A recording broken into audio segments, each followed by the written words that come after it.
The first day had passed, which meant it was finally time. It was time for the first day of events. The schedule was like this. Each day, the first round for every category of event would happen. Several smaller events would take place at the same time. In comparison, the three main events would be shown one by one. On the top platform, where all the students were, there were several screens spread throughout the arena, with a number on the side.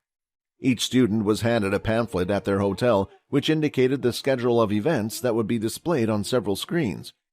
The top platforms would also be available to the public during this time. This meant that those who had arrived from other planets and factions could also keep a close eye on what was going on. When the main events were to be shown in the afternoon, all the screens would change to focus on them, and the public would have to watch the events directly in the arena. Underneath the arena, most of the participants had woken up early. The first events didn't start until closer to midday, but still, the nerves and excitement got the better of them, and nearly everyone had woken up early. The sleeping quarters for the events were just as nice as the hotel, but were set out differently. There was only one floor, and each of the rooms was next to each other, but they had the basics for everyone: a computer, a bed, a toilet, and a shower. The computer was there so the students could still enjoy their free time and research whatever doubts they had, while also updating themselves about the ongoing news. It would also allow them to communicate with other students. The separation was to allow them to focus and to sort out the formalities with all the students taking part in the event. There were a large number of people, and with several military bases taking part, it was easier to communicate and organize things this way. When the event was over, or when a student was knocked out, they would be free to head to the hotel where their military base had its accommodation.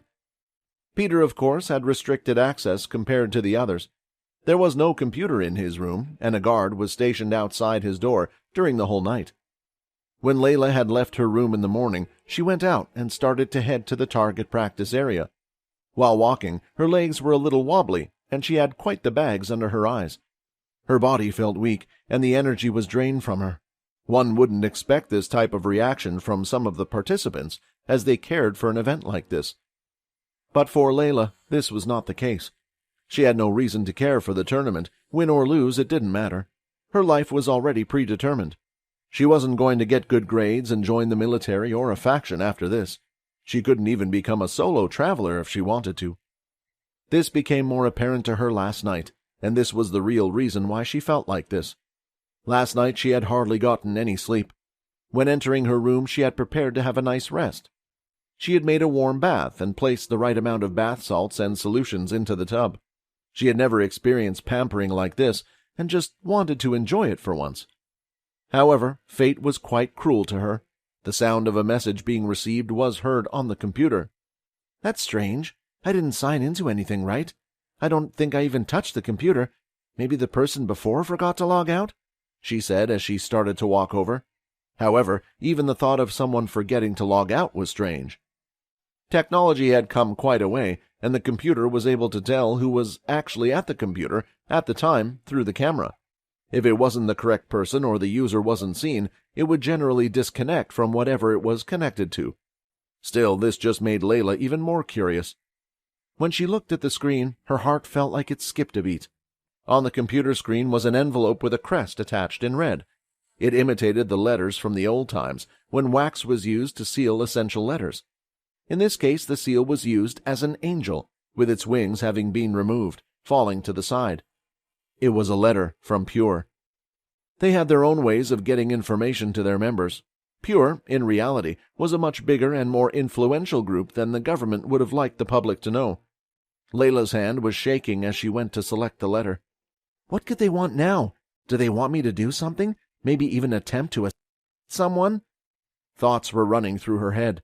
There were many different tasks an agent needed to do, and she felt quite lucky when they told her to just gather information about the academy as she saw fit.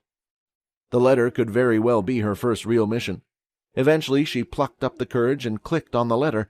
The digital screen imitated the seal being open, and the contents of the letter were shown. "Agent 100, you have been ordered to lose and drop out of the tournament as soon as possible." The contents of the letter were short, and it didn't expand on instructions or even explain why. It was merely telling her to purposely lose her next match. Her bath time was ruined. and her whole night for that matter. The task was an easy one, and she was thankful for that. She wasn't going to try in the event anyway. Still, she couldn't help but wonder why it was so important for her to drop out of the event. The only thing it would allow her to do was to return to the other side. Are they planning an attack? This dreaded thought had now chilled her mind. If they weren't planning an attack, they were planning something big. Every year this event took place, and so far they had never targeted it. It was expected at some point they would, and this might very well be the year. Having arrived at the target practice area, Layla started to notice something strange. The other students seemed to be huddled up in groups and were talking about something. She was able to catch a few words here and there, and she had also expected them to be talking about their upcoming events. Hey, did you see that video? Yeah, it went viral pretty quickly. Do you think you could do that? Are you crazy? It must be fake, right? But it happened here. It was one of the students from the bases. Look at the date and timestamp, and even in the description they mentioned what had happened. That's what I don't understand, though. This person was a skilled fighter, but if this happened yesterday at the arcades up top, then that means he isn't a participant in any of the events. Even if he had a weak ability, there is even a martial arts event. Heck, there's an event based on this very game, so why didn't he join? Without any context to what the students were talking about, Layla was perplexed and was quite curious as well. That's when she heard her name being called out from behind. Hey, Layla! Logan shouted. Do you have a second? As soon as Logan left his room, he started looking around to try to find Layla, trying to see if she had heard or seen the video herself. Standing upright, trying to make herself look energized, Layla turned around. What's up? Judging by your not saying anything, I guess you haven't seen it. Logan then placed his hand out, and the little spiders from his suit started to detach themselves, until eventually they formed a small screen and tablet. The video was a recording of one of the gaming booths from the top left corner. The student was angled, and the camera was positioned slightly behind, so one could see the machine as well as the student's fast hand movements. What was shown was a student being able to clear a level 4 game, while the machine itself looked like it hadn't moved an inch. Layla had tried one of these machines before and could see how impressive it was. In the video, the figurehead had been altered and blurred thanks to the uploaders wanting to keep the person's identity secret. It's cool and all, no wonder everyone is talking about it, but why did you want to show it to me so badly? Layla asked. Logan then gave a command to his little spiders to alter the video. The blur from the person's head was removed, and now curly hair with pale skin could be seen. It was still hard to see the student, but for those who were around him a lot, she could tell who it was. It was Quinn. What the hell is he doing? She asked. The video had already spread around, and it looked like many in the room were now talking about it. The feat itself wasn't so impressive, but the fact that a student of their age was able to do such a thing was. In the game, no abilities could be used, and some were even beginning to think the person in the video must have had some type of speed ability. However, gaming systems usually had some countermeasure against abilities being used in this type of place, and this was no exception. Due to the event not allowing the use of abilities, trackers and such were invented to see when MC cells were activated in a specific area. It was the same type of technology that was used in the watches.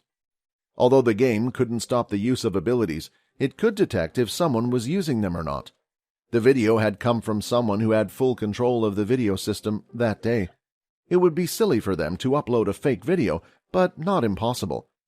Right now, Layla wanted to confront Quinn and have a go at him, trying to think just what was going through his head at the time, but it was impossible. Don't worry about it so much, Logan said. I just wanted to make you aware.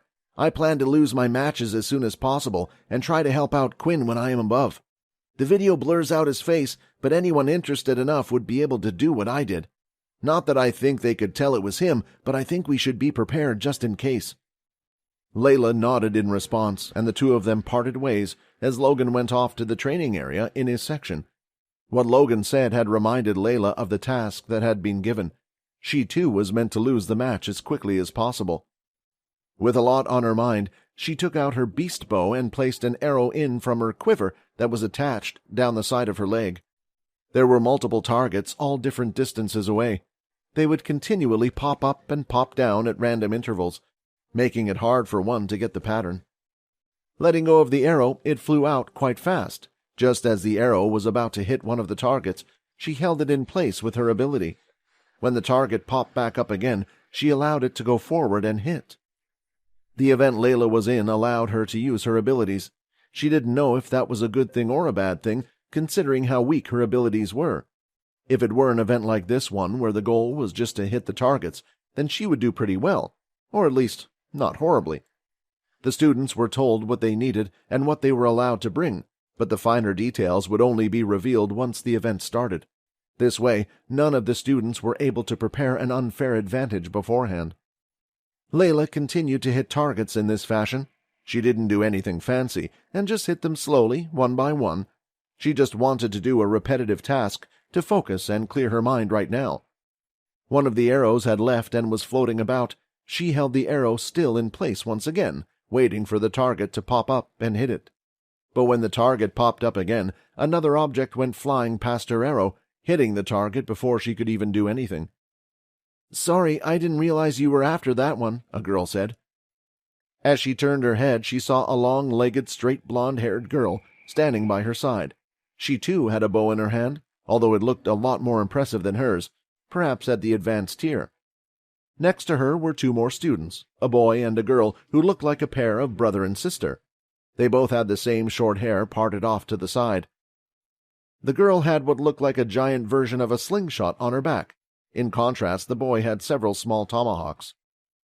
Layla decided to ignore what had just happened and continue doing what she was doing. Once again, she fired her arrow, hitting some targets. Then, when she needed to hold the arrow in place, to wait for the target again. The same thing had happened. Another object pierced the target she was about to hit. This time laughter from her side could be heard, and it was from the same group of people again. This annoyed Layla, but she knew it was best to be the bigger person and moved over a little to a different part of the targeting section. When she fired her arrow again, before it could even reach the target, something came out from the side, knocking her arrow and snapping it in half. Still, she knew she was the bigger. "What the hell are you guys doing?" she snapped at them. "I'm sorry," the girl in front said. "It's just your arrows were moving so slowly, we thought they were targets to hit as well." Annoyed by her words, Layla readied her bow, and this time placed 3 arrows inside, shooting them at 3 different targets at the same time. The female quickly followed with the same, and shot 3 arrows after Layla's. The speed of the arrows was far greater than hers, and knew they would soon catch up. She was expecting this after seeing the weapon being used was better than hers. She decided to use her ability to throw the arrows off course, but just as she was about to finish her thought, the arrows from behind also moved direction, changing the path, and had hit them, causing them to fall to the ground. The women started to walk over to Layla. "It makes me sick to think someone has the same ability as me, yet is at such a low level and has come to participate in the same event as me," the girl said. "If people were to see your poor skills with the bow, they'll start to think my ability is useless, making it harder for me in the future. Let me give you a piece of advice. Just drop out of the event, don't fire a single arrow, and give up. Even if you tried, you would come in last place anyway." Layla wanted to say something back, but the girl had already started walking away, and for some reason, the sick feeling in Layla's stomach was felt once again. It felt like recently everyone was telling her to give up on the event. "Is it because everyone thinks I'll lose even before trying?" she thought. Layla wasn't as weak as she thought. Although her ability was level 2, her fighting sense was at a high level. In some cases, she would fare well facing level 3 or 4 students, as long as they didn't have a high-level beast gear on, but as she started hanging around with the others, she began to feel useless. And even now, others who had never met her before assumed her as useless baggage, and even the organization she was in. Instead of informing her of the plan they had or giving her a critical mission, they were telling her to hide and run away. "Prove them wrong," a deep voice said from behind. When she turned around, she could see a reasonably bulky, square-headed man. It was someone else she had never met before and wasn't in her event, so she was wondering just what he was doing here. "The best way to shove it in the people's faces like them is to prove them wrong. And when you see their faces, treasure that moment because that's the best feeling," the student said with a sadistic smile on his face. It looked like he had the experience of doing this himself at some point. The important thing was, though, that Layla thought what this student was saying was right. "Screw them all," she thought. So what if everyone thought she was going to fail in the tournament? The only thing she could do now was to prove them wrong. All she wanted to do now was at least pass the first round of events. She would show them and everyone watching from wherever they were hiding. "Thanks for cheering me up, she said, trying to guess the student's name. She had the urge to call the boy Blocky based on his appearance, but felt it was a bit rude after he had been so nice to her. "The name's Nate," he said, helping her before she crushed his feelings. "I was wondering if you could help me. You don't know a student by the name of Larry Steele, do you?" he asked. "It looks like she had no clue who Larry Steele was after all," Nate said as he continued to look around the room. Nate was hoping that perhaps someone as skilled as the Blood Evolver would be well known, to the point where if he went around asking others from the same military school, they would have instantly recognized the name. This was why he continued to go about asking students from other military factions if they knew of the person named Larry. So far, there was no success. Out of all the students who were preparing for their events, the students taking part in the fighting tournament were the most cautious.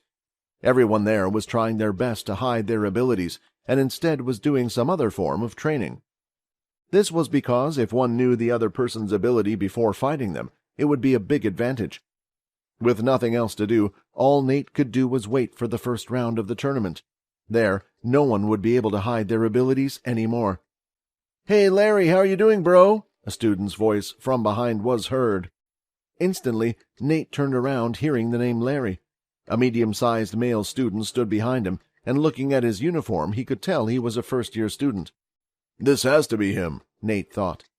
Inching his way closer, Nate started to perform some lunges near the area. He did this so he wouldn't look so suspicious when coming toward a group of people, and it also made sense since he was in a fighting tournament. The two students, Larry and his friend, were busy talking away when from the corner of their eyes they could see what looked like to them an idiot performing lunges. It was clear that for whatever reason, the person was trying to get closer to them. "Can I help you?" Larry asked, not being able to take the awkwardness anymore. He felt embarrassed for the student. "Oh, don't mind me, I'm just warming up for the fighting tournament," Nate replied, after switching legs and lunging his way closer to them again. Ignoring the strange man, the group started to move away. It looked like his plan had failed. Seeing that his brilliant idea didn't work, he decided to just continue practicing while looking at the two students. The two of them started to practice together, sparring and performing kicks and punches. It didn't look bad, but it didn't look impressive either. "So you're hiding your skills, huh?" said Nate. "Don't worry, when you go up against me, you can use your full strength." "No, I'll make you use your full strength." Nate then started laughing to himself loudly as he thought of the upcoming fight, a rematch between him and the Blood Evolver. It was morning, and Quinn had trouble sleeping through the night. Every hour or so he would be woken up by the dreaded pain as his health continued to go down. 21 of 95 HP. It was important to keep going for now, as he needed to curb the addiction away. Sooner was better than later, and then he would be able to get stronger once again using the different blood types. The event was the perfect time to do this, as there were far too many people all over the place for him to do anything in secret anyway. Before leaving the room, Quinn had placed his newly obtained armor into his dimensional space. After he decided to test out everything was working, as it should have done, and used his new skill Shadow Equip. The boots, the chest piece, and his gauntlets all appeared at once. Status, level 18, 10,750 of 25,600 EXP, 21 of 95 HP, strength 23 plus 7, agility 26 plus 5, stamina 19 plus 1, charm 24 plus 1, defense 27. As the item description said, the chest piece added a stat point to each one of his different stats and also increased his defense. It was a shame that none of the equipment he had also came with an active skill like the boots. However, he knew this was rare and hard to come by. There was still a lot of EXP to be obtained before reaching level 20, the next step for Quinn in his vampire evolution. It would be difficult now since there were no more planned expeditions for the year to other portal planets. This was the easy way for Quinn to gain experience by defeating beasts for the first time. If he was to fight some strong opponents in the tournament, though, perhaps it would have helped him, but he knew that was near impossible. Quinn was still registered as the substitute, but it felt like something in name only. It was unlikely Peter would be able to escape from whatever they had planned. He also looked at his inventory where the intermediate crystal could be seen. It was just the item he needed to create a short sword from the shop. When he got back, he planned to craft the gear and hand it over to Vorden. It was a good weapon, but wasn't quite compatible with him using his blood skills, such as hammer strike or blood spray. He also thought it would be good for Vorden to have a weapon for himself, just in case he didn't have a good ability on hand to use. To the left of his bed on top of the drawer was a little pamphlet. It continued the schedule of events for the day and what was being shown where. There was around an hour left before the first set of events had started, and Quinn was wondering which one he should go to. After looking at the long list, apart from the 3 main events, none of them seemed too interesting for him.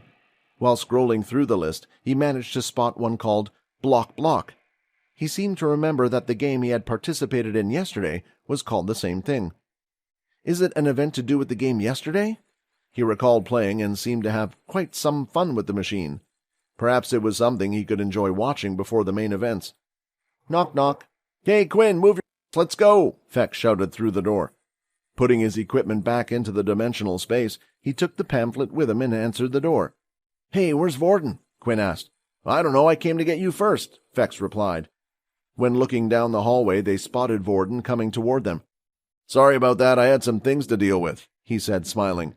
"Any ideas on what you want to see?" Fex asked. "I was thinking about this." Quinn pointed to the block event, and the others were fine with it. Just like him, they were not interested in anything apart from the main events anyway. When the 3 boys left the hotel, the outside area was vastly different from before. It was a nice sunny day, and the sky was blue with hardly any colors inside. It was the perfect day to have an event like this on. Seeing the sun, though, gave Quinn the chills.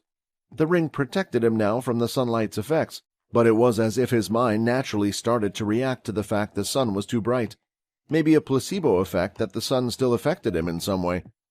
On the top platform, it was filled with both students and members of the public, unlike yesterday. Nearly all the stalls were busy, and people looked to be having a good time playing games and eating food and such. "I almost forgot that it wasn't just the military watching this event." When Fex said these words, he realized something. This might also be the perfect time for them to send someone after him. He knew how good their information gathering was, and they should have known where he was by now. In a way, being at the military base where no one knew where they were was a good hideout for Fex. But in a place like this, where it was open to the public, it was only a matter of time before he would be taken back. He looked at Quinn, and Vorden walked off into the crowd of people, heading towards the events. "I might have to say goodbye to you soon," he mumbled as he quickly followed after the 2. Hi, Quinn here. Wondering what happens next? If you want to jump the queue and unleash all episodes, click on the link here and install the Pocket FM app.